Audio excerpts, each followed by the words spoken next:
Yaorana Tehina. Bonjour Manu. Alors tu es le directeur technique d'Onati. Merci beaucoup d'avoir accepté de venir une seconde fois sur le plateau de Méta Fénois.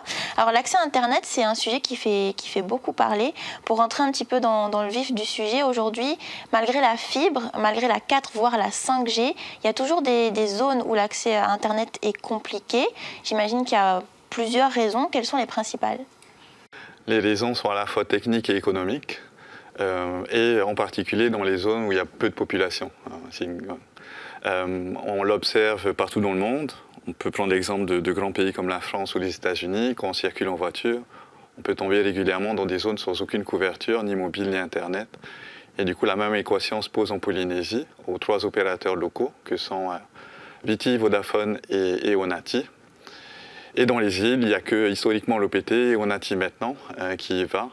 Et il doit jongler avec les possibilités techniques et les moyens financiers à disposition, souvent dans des contextes où les installations ne seront pas rentables, ne seront pas rentabilisées par les îles. Alors on a beaucoup parlé de l'arrivée de Google. Il y a un premier câble qui est arrivé jusqu'à Tahiti. Est-ce que ça va vraiment améliorer les choses, améliorer les connexions?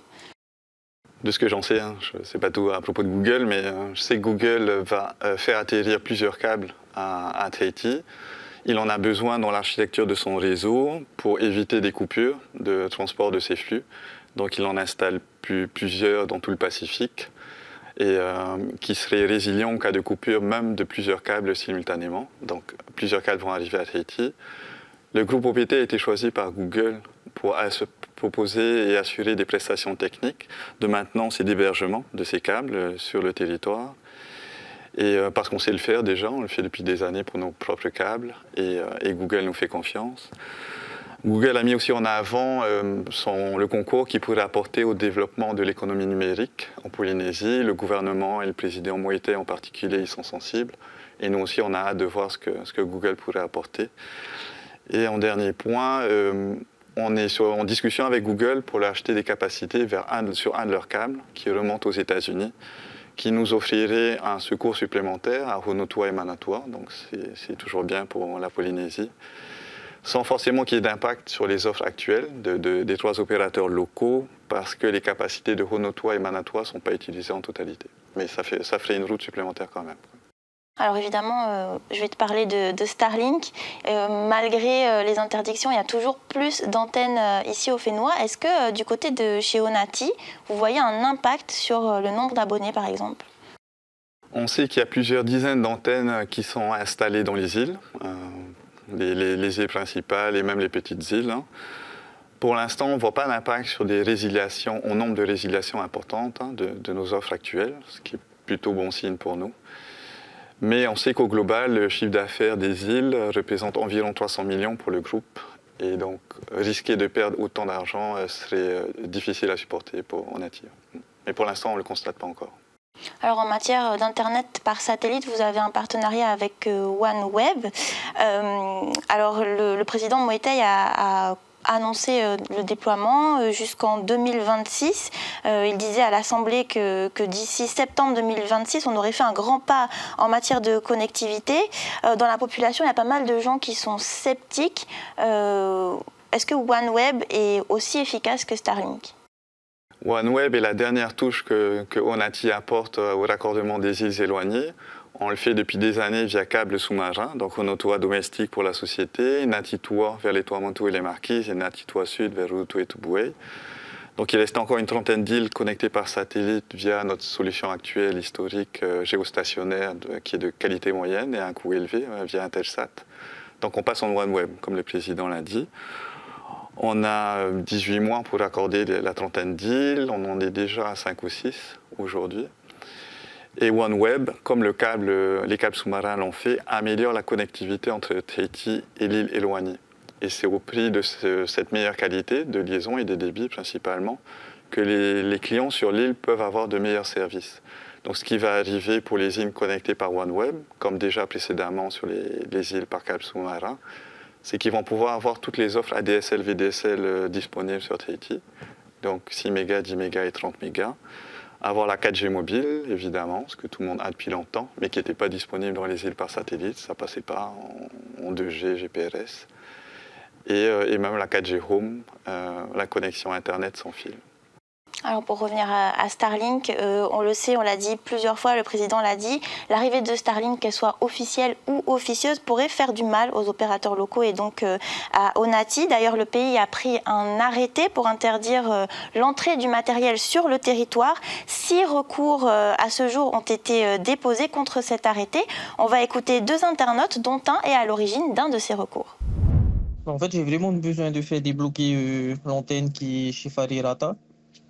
Parce que comme j'habite à Ho et qu'on a un magasin et on est amené à beaucoup travailler en ligne, et actuellement avec le débit que Onati nous fournit, c'est pas assez, comment on peut dire, ça suffit pas assez quoi. C'est bête parce que la fibre elle arrive, mais je crois qu'elle est encore, elle est pas distribuée.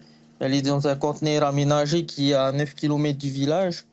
On a demandé, mais depuis, je sais pas, ils devaient faire des études sur la faisabilité, parce qu'il y a des travaux à faire, mais depuis, ils ont pas donné suite et ils n'ont pas distribué la fibre. Je sais pas s'ils l'ont distribué à la mairie ou à l'école primaire ou au collège, mais nous, on n'a pas encore accès à la fibre. Même en 4G, toi, là, dans le village, tu as de la 4G, mais dès que tu sors du village, tu n'as pas de 4G. 4G, ça va beaucoup plus vite que la DSL qu'ils font passer dans les câbles, quoi. L'antenne que j'ai, c'est pour moi et ma pension. Je n'ai pas à partager avec d'autres personnes qui tirent plus de débit et tout, tu vois. Alors peut-être OneWeb, les premiers servis au bout sera pas mal, mais après arriver à la fin, on aura le même débit pas aussi fort, tu vois. Mais c'est peut-être une bonne chose pour ceux qui n'ont pas besoin autant d'Internet et tout, mais pas comme nous. Les pensions de famille, on a besoin d'un haut débit parce qu'on n'est pas tout seul à la maison.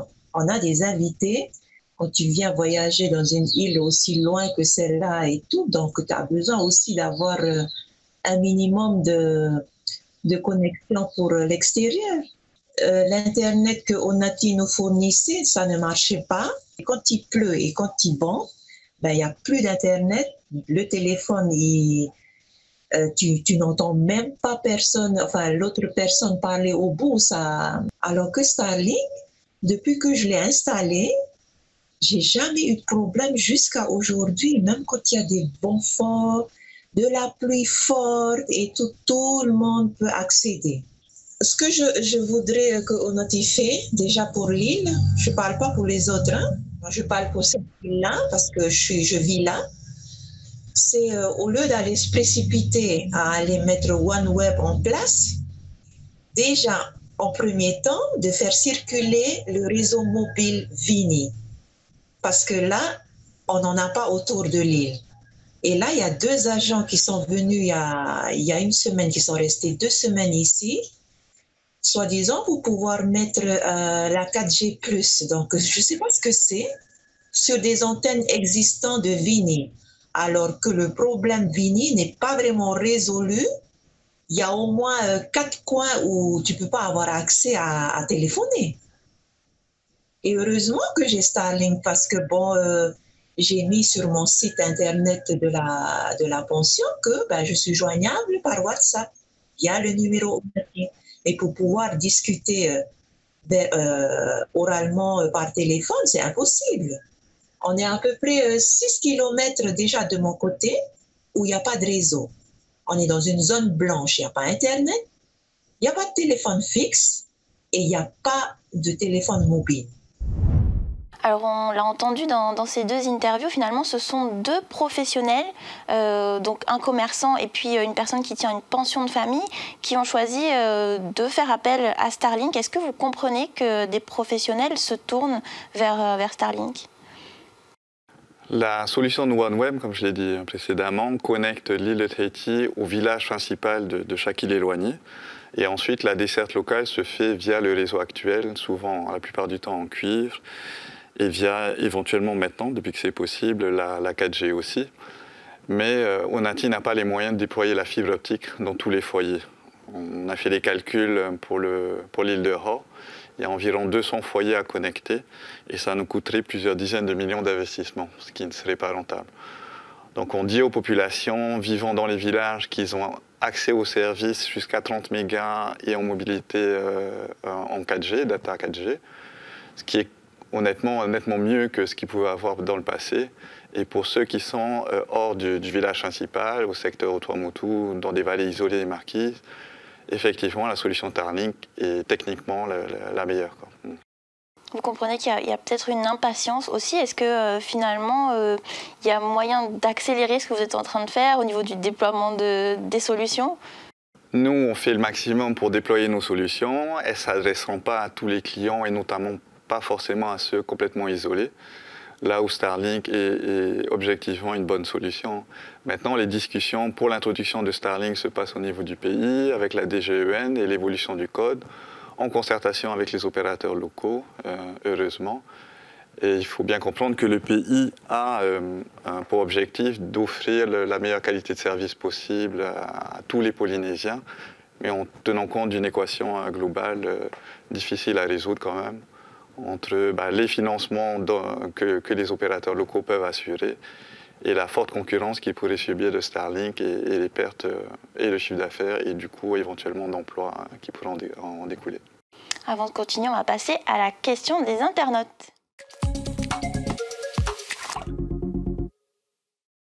Alors on a un internaute qui nous a contacté pour poser une question pendant cette émission qui nous dit Starlink propose un débit de 400 mégabits pour 10 200 francs par mois.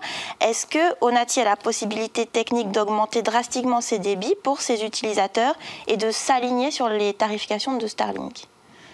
On va faire le maximum en ce sens-là. Les débits des offres par fibre FTTH, là où la fibre est disponible, vont augmenter aussi prochainement, pour se rapprocher de ces standards. Alors tout à l'heure, tu nous parlais de discussions entre le pays et Starlink. Il y a peu, le groupe OPT, donc auquel Onati appartient, était en grève. Et l'une des revendications, c'était d'avoir une garantie du pays concernant vos emplois. Les antennes sont là, on l'a dit, elles sont bien là. Beaucoup de Polynésiens en possèdent. Est-ce que vous avez pu avoir des garanties du pays ? Comme la presse en est fait l'écho, les discussions avancent depuis plusieurs semaines entre syndicats et direction. Et parmi la dizaine de points de revendication, il y a celui du soutien que le pays peut apporter, devrait apporter au groupe OPT.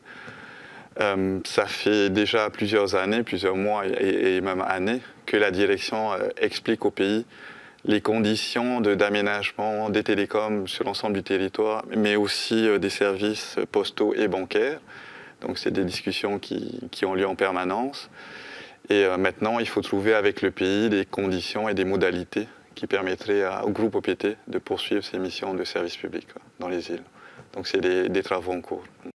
Alors on a pu avoir accès à un document concernant les discussions pour l'introduction de Starlink en Polynésie. Sont envisagées parmi les solutions notamment un partenariat avec les opérateurs locaux pour proposer des offres dédiées à destination de secteurs comme le tourisme par exemple. Est-ce que c'est quelque chose qui paraît envisageable de travailler avec Starlink pour certains secteurs C'est ce qu'on veut depuis le début. On a sollicité Starlink qui jusqu'à maintenant a refusé d'avancer plus en avant vers un partenariat. Donc nous pour l'instant on se concentre sur le déploiement de OneWeb d'ici à mi-2026 pour une trentaine d'îles. On fera le bilan de la qualité de service qu'on atteint grâce à OneWeb et on ferme pas la porte à une nouvelle discussion avec Starlink. Est-ce que ça vous paraît réaliste que Starlink acceptent un partenariat avec les opérateurs locaux? Est-ce qu'ils n'ont pas plus d'intérêt à continuer à rester là de manière officieuse, on va dire? À ma connaissance, ils n'ont pas signé beaucoup de partenariats ailleurs dans le monde, quoi. Et à minima, ils demandent d'abord à être autorisés avant éventuellement de discuter avec des acteurs locaux. Ouais. Merci beaucoup Tehina, on aura encore beaucoup de questions sur ce sujet, mais le temps nous est un peu compté. Merci d'avoir été avec nous et merci à tous d'avoir suivi cette émission de Métafénois. On se retrouve la semaine prochaine. En attendant, restez connectés.